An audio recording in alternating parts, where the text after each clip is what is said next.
तो हेलो बच्चों, welcome back to my YouTube channel सीखो फिजिक्स। बच्चे हमारा फोर्थ चैप्टर चल रहा है और इस फोर्थ चैप्टर का आज जो अगला टॉपिक होने वाला है बेटा, हम पढ़ेंगे संधारित्र। कैपेसिटर क्या होता है उसके बारे में डिस्कशन कर रहे होंगे से। तो बेटा संधारित्र क्या होता है, पहले इसके बारे में थोड़ा सा समझ लेते हैं क्या होता है ये संधारित्र। जैसे आपने देखा होगा बेटा, हमारे जो एलसी वो होती है, जो हमारी डेक जिसे बोलते हैं, डेक वगैरह जो होती है पंखे में जो लगा हुआ होता है, पंखे में देखा है आपने जो लगा हुआ होता है वो होता। और साथ ही साथ में अगर बात करूं तो आपने देखा होगा मोबाइल्स में जो होते हैं, हमारे मोबाइल की प्लेट वगैरह होती है जो उनमें इस तरीके से जो आकृति का बना हुआ होता है, इस तरीके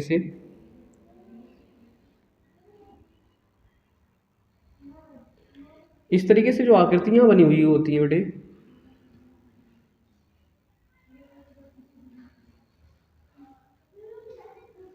ये संधारित्र को बताता है बेटा। और मैं बात करूं बेटा, और प्रकार के डिजाइन्स होती हैं, आपने देखा होगा बेटे, ये है ना, गोल होता है, इस तरीके से भी होता है। ये जो सभी होते हैं बेटे, ये हमारे क्या होते हैं, संधारित्र ही होते हैं, संधारित्र। तो बेटे ये पंखे में भी लगे मिलेंगे आपको, सही है, पंखा है। और कहाँ मिल सकता है बेटे, पंखे के साथ में बात करूँ आपको, जो मोबाइल की प्लेट्स भी वगैरह उनमें भी मिलता है। डे होती हैं अपने जिन्हें बोलते हैं, एम्पलीफायर वगैरह जो होते हैं उनमें भी ये सारे संधारित्र लगे हुए होते हैं से। तो अब डेफिनेशन की मैं बात करूं बेटा, तो डेफिनेशन इसकी क्या होती है, तो बोलेंगे एक ऐसा समायोजन जिसमें क्या हो, चालक के आधार में क्या करें, परिवर्तन ना करें, ठीक है, बिना परिवर्तन किए ही आवेश की अधिक मात्रा को संचित किया जा सके।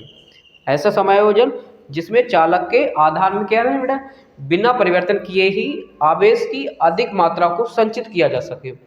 सी वह क्या कहलाता है, हमारा संधारित्र कहलाता है। ये जो संधारित्र होते हैं बेटा, ये क्या करते हैं, ये अधिक मात्रा में आवेश की मात्रा को अधिक संचित कर सकते हैं से। और संचित करते हैं तो आपने देखा होगा, जब संधारित्र, आपने नाम तो सुना होगा, पंखा होता है, पंखा में जो अपना होता है ना सेल लगा हुआ होता है, ये बोलते हैं हमारा सेल जो बेकार हो चुका है कि पंखे की स्पीड कम हो गई है। आपने सुना है ना, पंखे की स्पीड कम हो गई तो वो करता है, उसका जो कंडेंसर है वो बेकार हो चुका है से। तो भाई कंडेंसर ही बेटा हमारा संधारित्र का काम करता है। तो जब हम नया संधारित्र लगाते हैं, नया कंडेंसर लगाते हैं, तो क्या होते हैं, पंखे की स्पीड तेजी हो जाती है ना। तो वही चीज बेटा यहाँ पे है, ये क्या करता है, तो वहाँ पे पंखे की स्पीड तेज हो जाती है या कम हो जाने का मतलब क्या हुआ, अंदर के इसके अंदर का जो मटेरियल भरा हुआ है वो डैमेज हो चुका है, इस वजह से आवेश की मात्रा को संचित नहीं कर पा रहा है।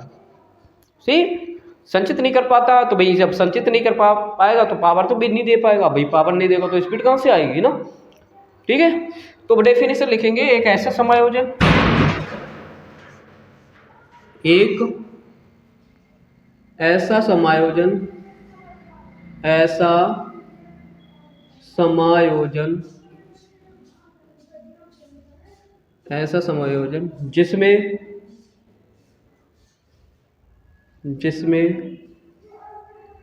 चालक के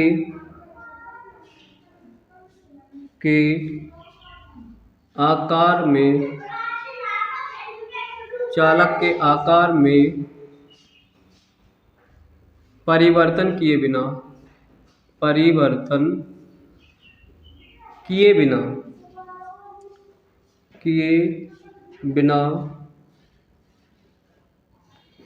ये ऐसा समायोजन जिसमें चालक के आकार में परिवर्तन किए बिना उसमें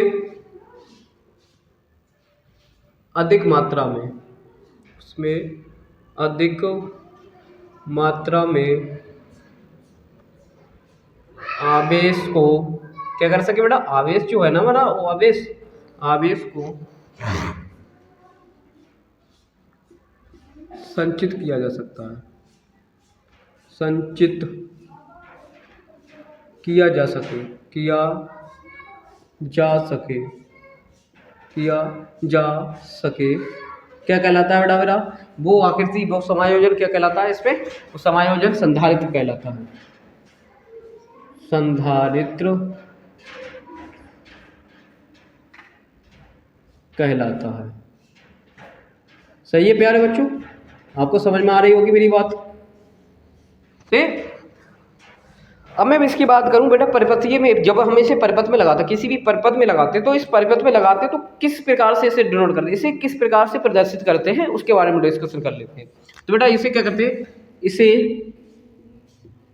परिपथ में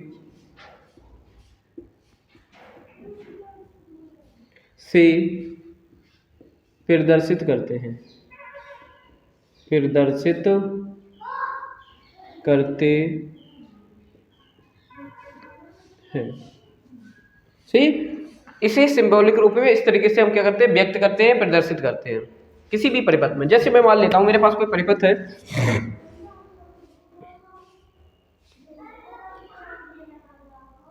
और इस परिपथ में एक संधारित्र, दो संधारित्र लगे हुए हैं और इसमें एक बैटरी लगी हुई है, साथ ही साथ इसमें एक कुंजी लगी हुई है। तो इस तरीके से ये बोलेंगे ये C1 है, ये C2 संधारित्र है हमारे पास, इस तरीके से लगाए जाएंगे बेटा। ठीक है, ये कोई परिपथ है और इस परिपथ में इस तरीके से जो सिंबल बना हुआ होता है वो सिंबल क्या बताता है, वो सिंबल बताता है कि इस परिपथ में क्या है, यहाँ पे क्या लगे हुए हैं, संधारित्र लगे हुए हैं।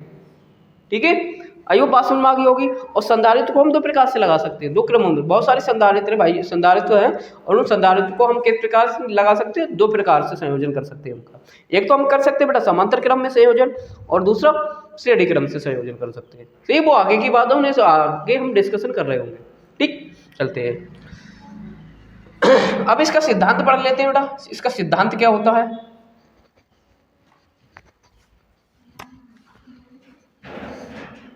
सिद्धांत संधारित्र का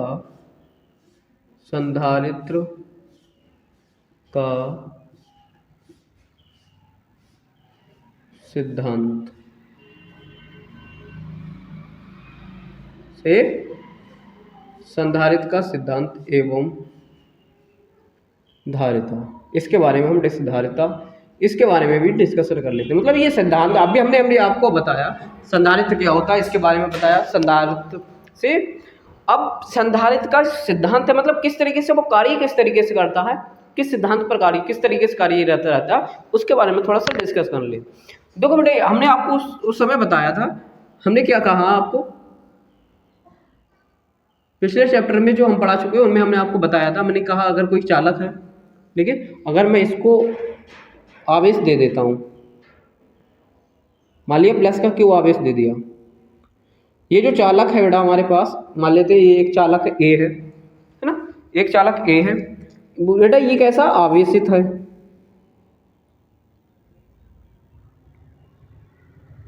आवेशित है, गोला रहने दो, इसे हटाओ। प्लेट ले लेते हैं इस तरीके से और हमने क्या किया, इसे प्लस का क्यू आवेश दिया, तो ये प्लेट क्या होगी बेटा, आवेशित होगी। एक समान रूप से कैसे हो जाएगी बेटे, ये आवेशित हो जाएगी। सही, अब बेटा ये आवेशित हो जाएगी तो इसके पास में बेटा एक और आवेशित हो गई इस तरीके से, इसकी एक सतह पर धनावेश और दूसरी सतह पर क्या हो जाएगा, ऋण आवेशित हो जाएगा, ऋण आवेश हो जाने वाला है। अब मान लेता हूं मैं इसी प्लेट के, इसी जो प्लेट है हमारी, इस प्लेट के पास में एक अनावेशित प्लेट रख दें, तो बेटा जब हम अनावेशित प्लेट को इसके पास में रखेंगे तो क्या होगा, इसमें एक प्रेरण की क्रिया होने लगेगी और प्रेरण की क्रिया होने की वजह से बेटा क्या होगा, प्रेरण की क्रिया होने से जो प्लेट अनावेशित थी वो क्या हो जाएगी, आवेशित होने लगेगी, जिससे क्या होगा, इधर बेटा आवेश का जो मान है वो इधर कम होने लगेगा, मतलब आवेश का मान इसमें कम होने लगेगा। अब विभव, सॉरी आवेश नहीं, विभव का मान कम होने लगेगा यहाँ पे। अब विभव का मान कम होने लगेगा तो बेटा क्या होगा, फिर देखो बेटे क्या होता है फिर,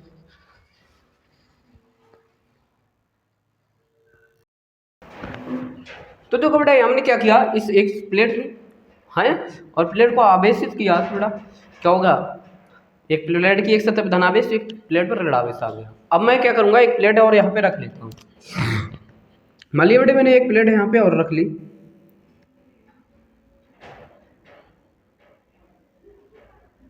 ठीक है, ये प्लेट है।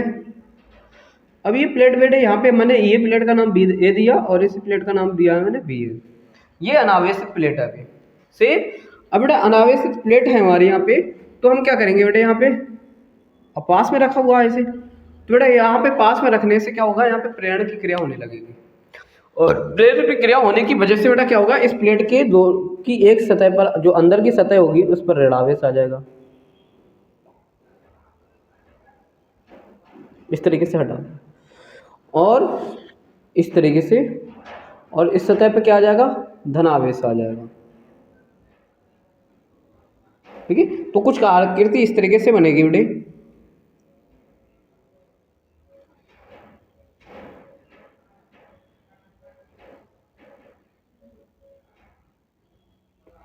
ये ए है और ये बी प्लेट है हमारी,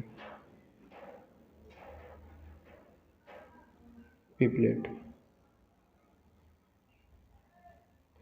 बेटा इस पे धनावेश,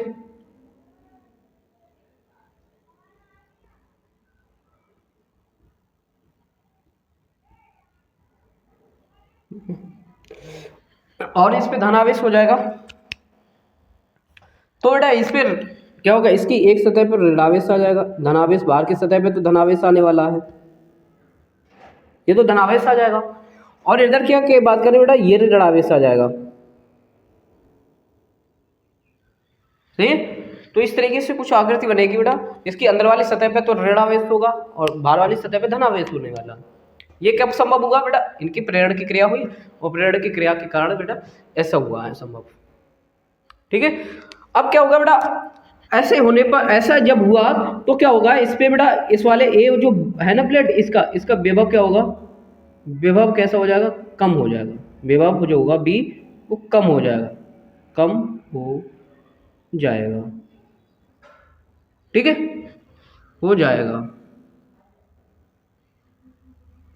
अब क्या होगा बेटा, अब मैं मान लेता हूं अगर अगली बार में ये वाली जो परत है, ये तो बी वाली जो प्लेट है बेटे, ये जो बी प्लेट का संबंध मैं क्या करूं, संबंध भूमि से कर दूं, पृथ्वी से कर दूं इसका संबंध। जब पृथ्वी से करूंगा बेटा तो क्या होगा,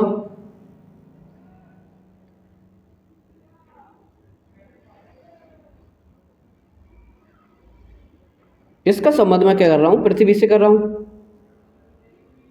इस तरीके से ये किया है मैंने पृथ्वी से। अब ये पृथ्वी से करने की वजह से बेटा क्या होगा, पृथ्वी की करने की, पृथ्वी से संबंध इसका करने की वजह से क्या होगा, पृथ्वी से ऋणावेश ऋणान आएंगे, सही, और ये धनायन आएंगे, तो ऋणायन अधनायन को निरस्त कर देगा। मतलब क्या हुआ कि धनायन क्या होगा, सारा पृथ्वी में चला जाएगा। अब धनावेश टोटल पृथ्वी में चला जाएगा, तो बेटा अब भाई पृथ्वी में जा रहा है, तो और इसका जो विभव प्लेट बी है ना, प्लेट ए है जो हमारी, ये ए है, और अधिक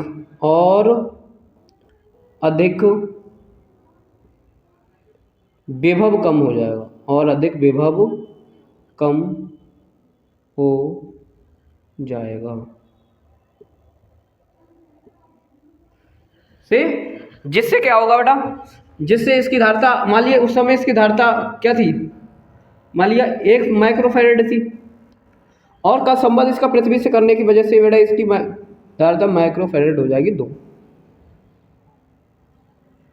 सही, तो देखो बिना आकार में, आकार देखो, आकार तो बिल्कुल चेंज नहीं किया ना, इसका भी आकार आपको सेम लग रहा होगा, तो आकार में तो कोई परिवर्तन नहीं किया ना चालक के, तो आकार में तो परिवर्तन नहीं किया, लेकिन फिर भी उस पर अधिक मात्रा में हम क्या कर सकते हैं, आवेश को संचित कर सकते हैं।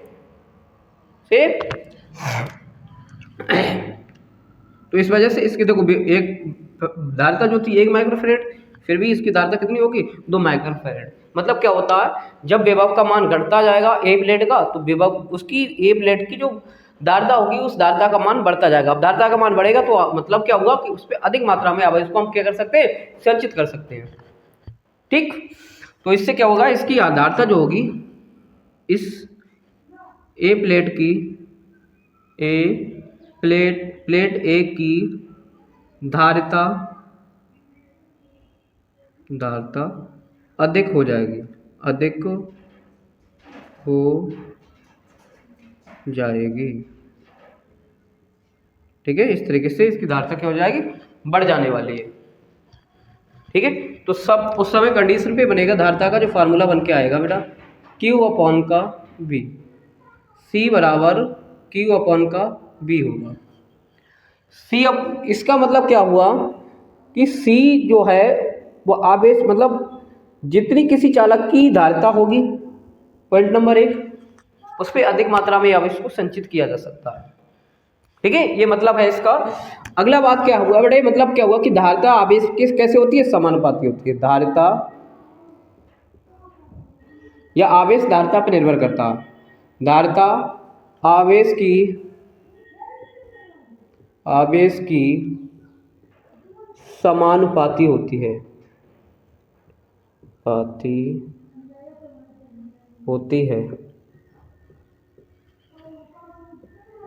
कि समानुपाती होती है। सेकंड पॉइंट की बात करें बेटा, सी जो है विक्रमानुपाती है बी की। सी जो है मतलब धारिता जो है वो विभव की कैसे है, व्युत्क्रमानुपाती है। इसका मतलब क्या हुआ कि अगर विभव को बढ़ाएंगे, अगर विभव को हम क्या करें, कम करें, तो धारिता बेटे बढ़ेगी। और यदि मैं धारिता को क्या करूं, कम करना चाहता हूं, तो विभव को क्या कर दूं बेटा, बढ़ा दूं। और यदि मैं विभव को बढ़ाऊंगा तो धारिता कम हो जाएगी। तो इस कंडीशन में बोलेंगे कि धारिता जो होती है, धारिता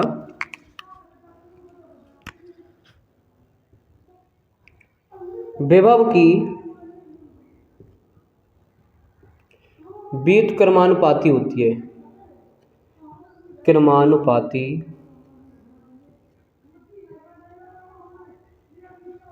होती है। ठीक है, धारिता व्युत्क्रमानुपाती होती है। ठीक है, आइए बात समझ में आ गई होगी आपको।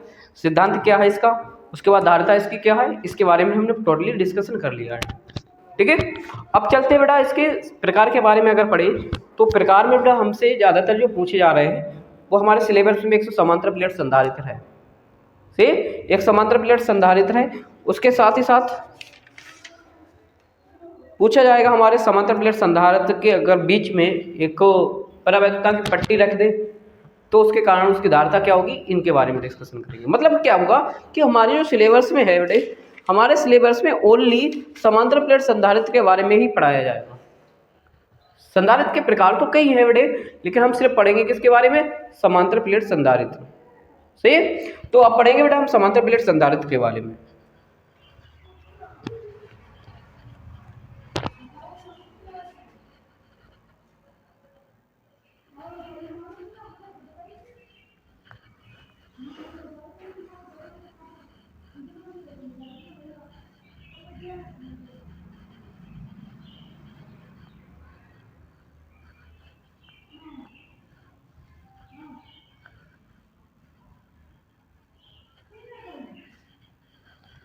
हेडिंग डाल लो बेटा हमारे समांतर प्लेट संधारित्र, समांतर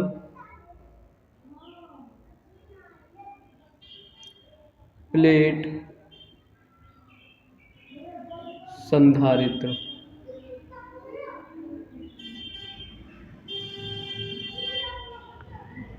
क्या बोलेंगे बेटा, समांतर प्लेट संधारित्र। समांतर प्लेट संधारित्र के बारे में डिस्कशन कर लेते हैं। बेटा ये समांतर प्लेट संधारित्र को समांतर प्लेट संधारित्र ही क्यों कहा जाता है, इसके बारे में थोड़ा सा समझो बेटे। मैं क्या करता हूँ बेटा, दो प्लेटें लेता हूँ, उसमें एक ये प्लेट ले ली और एक प्लेट ले ली ए, और ये दोनों प्लेटों को हम क्या रखते हैं, डी दूरी पर रख लेते हैं। ठीक है, मतलब क्या है, दो प्लेटें लेंगे और उन दोनों प्लेटों को क्या करते हैं, हम एक समान दूरी पर रख लेते हैं। ठीक है, डी दूरी पर मान सकते हैं उसे। क्या करते हैं, दो प्लेटें ली और दोनों प्लेटों को हमने डी दूरी पर रखा, और वो दोनों प्लेटें कैसी हैं बेटे, एक दूसरे के समांतर हैं। इसी वजह से इस संधारित्र को बोलते हैं समांतर प्लेट संधारित्र, क्योंकि इसमें जो प्लेटें होती हैं वो एक दूसरे के कैसे होती हैं बेटे, समांतर समांतर होती हैं। देखो है समांतर, ये भी समांतर इसकी, ये भी समांतर इसकी, तो एक दूसरे के समांतर है, इस वजह से इसे बोलते हैं समांतर प्लेट संधारित्र। ठीक है, अब मैं क्या करूँ, इसे ये प्लेट नंबर 1 है जो, इस प्लेट नंबर 1 को मैं क्या करूँगा, आवेश देता हूँ।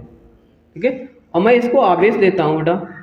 जब मैं आवेश दूंगा तो बेटा इस पर क्या हो जाएगा, ये आवेश एक समान रूप से आवेशित हो जाएगी, ये वाली प्लेट।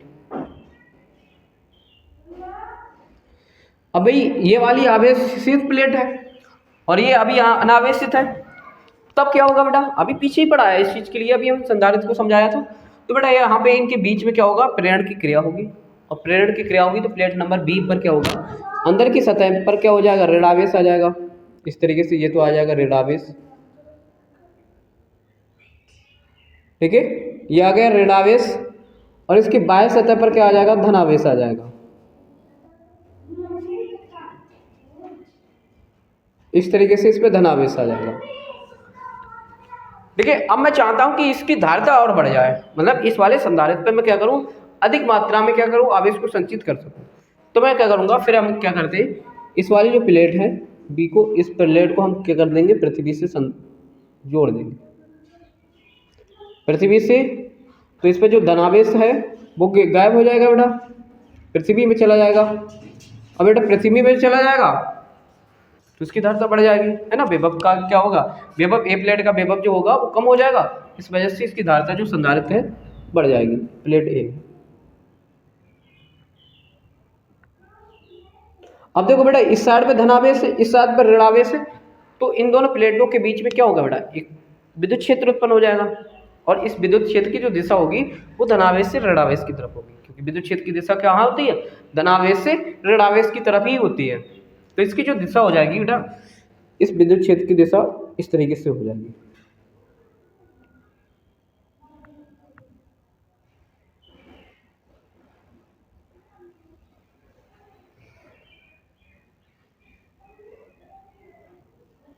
ठीक है, इसके बीच में क्या होगा, एक विद्युत क्षेत्र उत्पन्न हो जाएगा E, ये विद्युत क्षेत्र होगा E। इसकी दिशा क्या होगी, प्लस से माइनस की तरफ होगी। अब प्लस से माइनस की तरफ होगी बेटा, तो समझेंगे। और मान लेता हूँ, साथ ही साथ में मान लेता हूँ, अब देखो इस पे मैं बात एक चीज और समझा देता हूँ बेटा, ये जो प्लेट है हमारी वो कैसी है, इनमें लेंथ है हमारी, लंबाई है। अब लंबाई है तो मैं अगर इस पे बात करूं कि इस पे आवेश घनत्व कैसा है, तो कैसा आवेश घनत्व, क्योंकि इसमें लंबाई है, क्षेत्रफल होगा तो पृष्ठीय क्षेत्रफल का आवेश घनत्व होगा, इसमें क्षेत्रफल होगा। मतलब जिसमें क्या होता है, दो विमीय जो धातु चालक होते हैं, ये तो कैसा है, एक विमीय चालक है ना, इसमें खाली लेंथ है। जो दो विमीय चालक होते हैं उन पे पृष्ठीय आवेश घनत्व होता है, जो त्रिविमीय होते हैं उन पे कौन सा होता है, उन पे आयतन आवेश घनत्व होता है। ठीक है, तो जो प्लेट है बेटा हमारी एक विमीय है। अब बेटा ये प्लेट है हमारी एक विमीय है, तो इन पर जो आवेश रहने वाला वो रेखीय आवेश घनत्व रहने वाला है। ठीक है, तो बेटा इन पे इनका मैं पृष्ठ आवेश घनत्व मान लेता हूँ बेटा, इस पे प्लस का क्यू है, न्यू है, और इस पे माइनस का न्यू। ठीक है, तो सबसे पहले हम क्या करेंगे, बेटा पहले प्लेट एक पर विद्युत क्षेत्र की तीव्रता निकालेंगे, प्लेट एक के कारण विद्युत क्षेत्र की तीव्रता, फिर बी के कारण, फिर कुल विद्युत क्षेत्र जो है वो बीच में कितना है उसका मान निकालेंगे। ठीक है, तो लिखेंगे सबसे पहले लैंग्वेज की मैं बात करूं तो सबसे पहले आप लैंग्वेज कैसे लिखेंगे, इसकी लैंग्वेज लिख लो थोड़ा सा, बोलेंगे माना दो प्लेटें प्लेट ए व बी है, ए व बी है, माना दो प्लेट क्या है बेटे, ए और बी है, जो एक दूसरे से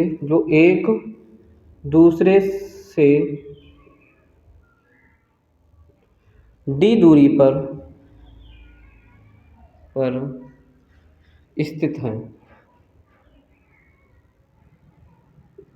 जो एक दूसरे से कितनी दूरी पर स्थित है बेटा, डी दूरी पर स्थित है, जिनका पृष्ठीय आवेश घनत्व, जिनका रेखीय आवेश घनत्व, ऐसे लिखो, जिनका रेखीय आवेश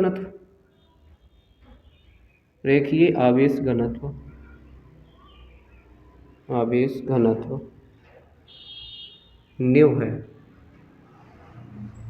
ठीक है, जिनका रेखीय आवेश घनत्व कितना बेटा, न्यू है, तथा दोनों प्लेटों के बीच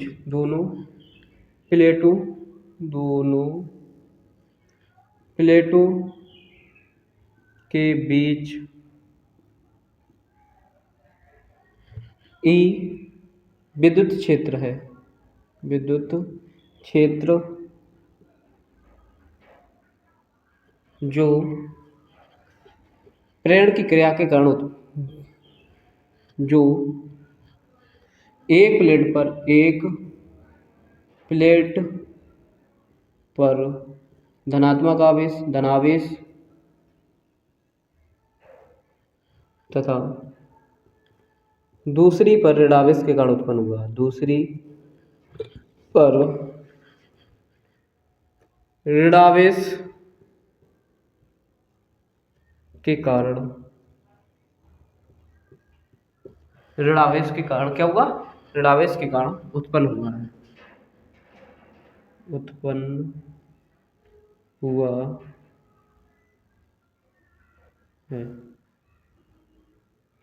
से के कारण उत्पन्न हुआ है। तब सबसे पहले प्लेट नंबर 1 पे चलते हैं। प्लेट नंबर 1 का वैद्युत क्षेत्र लिखेंगे। प्लेट ए पर विद्युत आवेश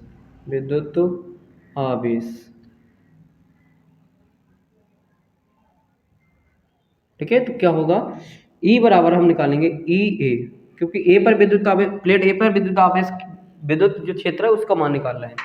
तो बेटा बनेगा फार्मूला हमारा ν/2 पाई 2 एप्सिलॉन नॉट होगा, से 2 एप्सिलॉन नॉट होगा।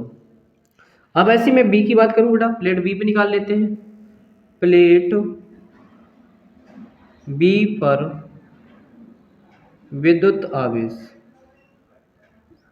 सॉरी यार, विद्युत क्षेत्र, यहाँ पे विद्युत क्षेत्र से, तो बेटा बी पे निकालना है, इसलिए बी ई बी लिखेंगे। ई बी बराबर होगा ν/2 एप्सिलॉन नॉट।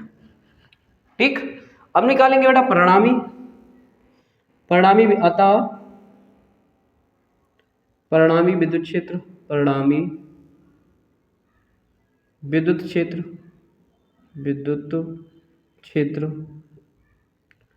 E बराबर ई ए प्लस ई बी से ई ए और ई बी होगा। इन दोनों को आवेश को आपस में जोड़ देंगे तो इसके अंदर कुल विद्युत क्षेत्र, परिणामी विद्युत क्षेत्र क्या है उसका मान निकल के आ जाएगा। ठीक। वैल्यू रखते हैं बेटा, यहाँ से ई ए का मान रखेंगे तो ν/2 epsilon naught plus ν/2 epsilon not.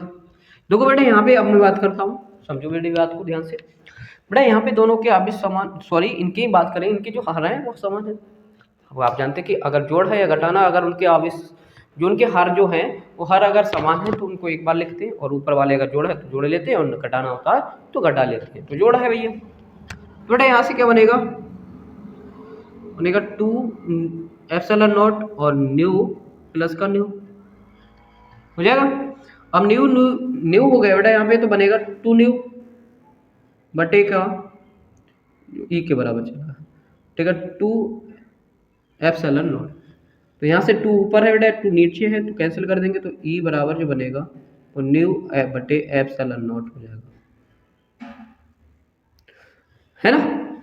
अब बेटा हम क्या करेंगे, अब इन दोनों प्लेटों को, भाई वैद्युत क्षेत्र है तो प्लेटों के बीच विभवांतर तो बनता ही बनता है ना, तो इन लिखेंगे अतः प्लेटों के मध्य विभवांतर, अतः प्लेटों के मध्य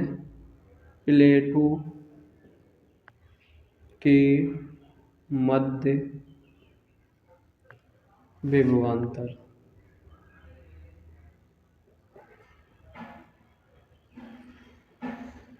बी बराबर क्या होगा बेटा? E D. बी बराबर क्या होगा? वैद्युत क्षेत्र इनटू का बीच की दूरी, ठीक है। प्लेटों के बीच वैद्युत क्षेत्र लिख सकते हैं, लिखो विभवांतर निकालेंगे। प्लेटों के बीच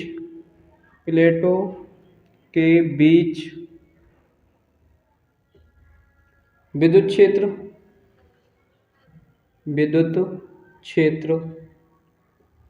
इनटू बीच की दूरी,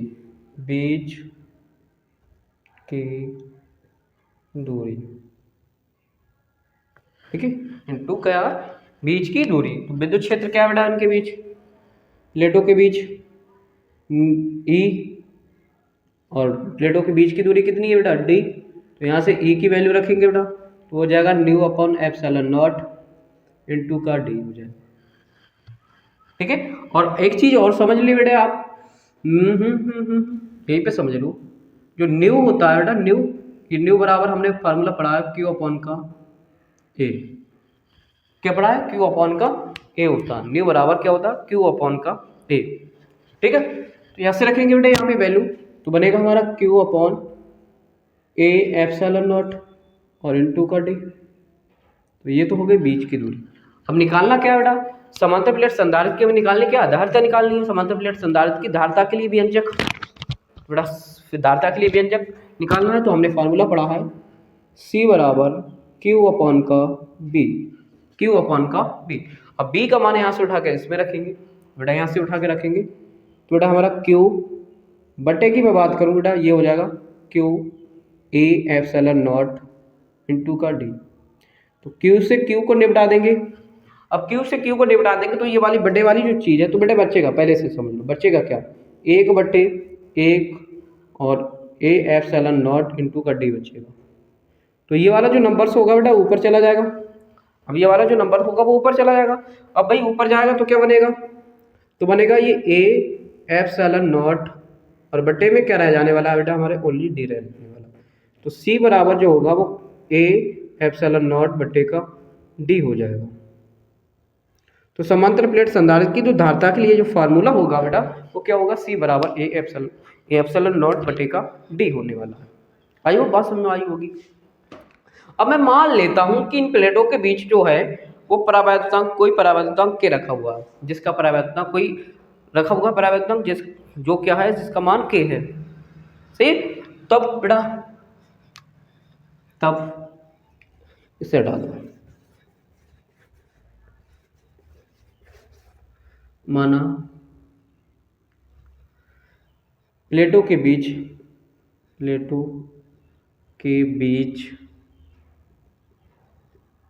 के परावैद्युतांक है, के परावैद्युतांक है, तब बनेगा सी बराबर बेटा के ए एप्सिलॉन नॉट बटे का डी। सही है, तो ये फार्मूला जो होगा बेटे क्या हो जाने वाला? के ए एप्सिलॉन नॉट और बटे का डी होगा जब प्लेटों के बीच के परावैद्युतांक है। तो बेटा इसका फार्मूला ये बनने वाला। आइयो बात समझ में आ रही होगी? सही है ना? से नो। अब मैं बात करता हूँ बेटा ये जो हमारा धारिता निकल के आई, समांतर प्लेट संधारित्र की जो धारिता निकल के आई किन किन बातों पर निर्भर करती है, ये पॉइंट इंपॉर्टेंट हो जाता है। सही है, तो बेटा आप अच्छे से समझेंगे इस चीज के लिए डिस्कशन करते हैं फिर इस पे।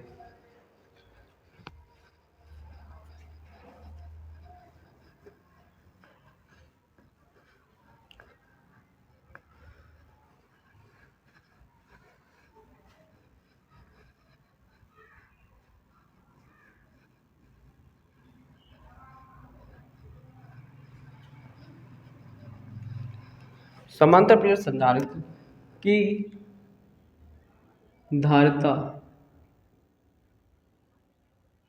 की निर्भरता किस किस बात पर निर्भर करती है, इसके बारे में डिस्कशन करेंगे। सही, समांतर प्लेट से संधारित्र है वो किस किस बातों पर निर्भर करती है, उसकी जो धारिता है किस किस बातों पर निर्भर करती है, इस बात को डिस्कशन करेंगे। तो सबसे पहले पॉइंट की बात करूँ बेटा, हमने अभी फार्मूला पढ़ा ही है, यहाँ से लिख लेते हैं। हमने फार्मूला पढ़ा क्या? सी बराबर के एप्सिलॉन नॉट ए बटे का डी। सी बराबर के एप्सिलॉन नॉट ए बटे का डी, ये पढ़ा है हमने फार्मूला। तो सबसे पहले आपको ये लग रहा है कि सी जो है वो किस पे निर्भर करती है बेटा? परावैद्युतांक पर निर्भर करती है। सही, तो पहला पॉइंट हो जाएगा कि किस किस बात पर निर्भर कर रही है। नंबर एक लिखेंगे सी जो होती है बेटा वो किसके अनुक्रमानुपाती होती है? के। ठीक है, अनुक्रमानुपाती किसके हो रही है? के हो रही है। इसका मतलब क्या हुआ? पर प्लेटों के बीच जो परावैद्युतांक भरा होगा उस परावैद्युतांक पर भी क्या करती है? समांतर प्लेट संधारित्र की जो धारिता वो निर्भर करती है। ठीक है, धारिता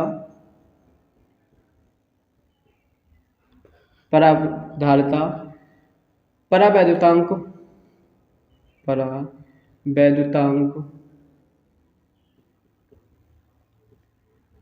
के समानुपाती होती है।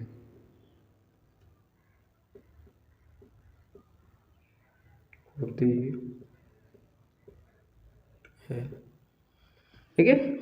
आगे मैं बात करूं सेकंड पॉइंट की बात करें बेटे, तो सी जो है वो अनुक्रमानुपाती है ए की।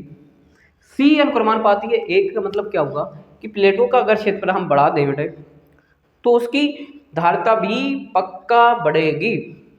ठीक है ना। अगर धारिता प्लेटों की क्षेत्रफल को अगर मैं बढ़ा देता हूं तो उसकी धारिता भी बढ़ेगी। मतलब लिखेंगे धारिता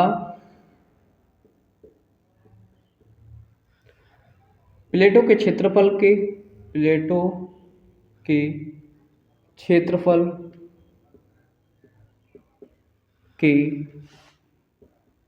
समानुपाती होती है।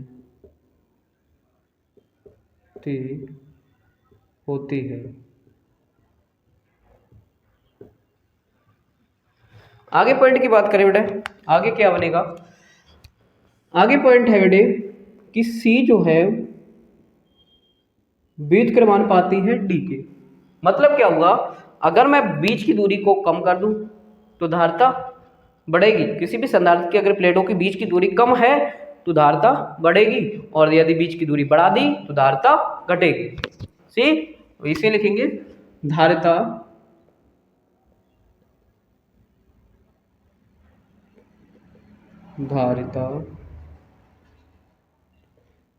क्या होती है, प्लेटों के बीच की दूरी के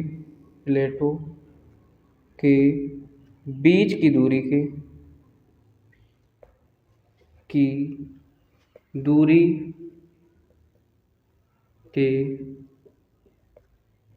व्युत्क्रमानुपाती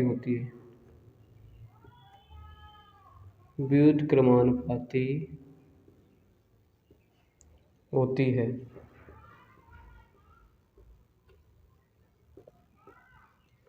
ठीक है। तो एक पॉइंट तो ये हो गया हमारा। तो आप आई होप बात समझ में आ गई होगी, समंत प्लेट संधारित्र की जो धारिता है किन किन बातों पर निर्भर कर रही होती है। ठीक है। बस आज के लिए इतना ही रखते हैं बेटा। जय हिंद, जय भारत। मिलते हैं एक नई वीडियो में। ठीक है।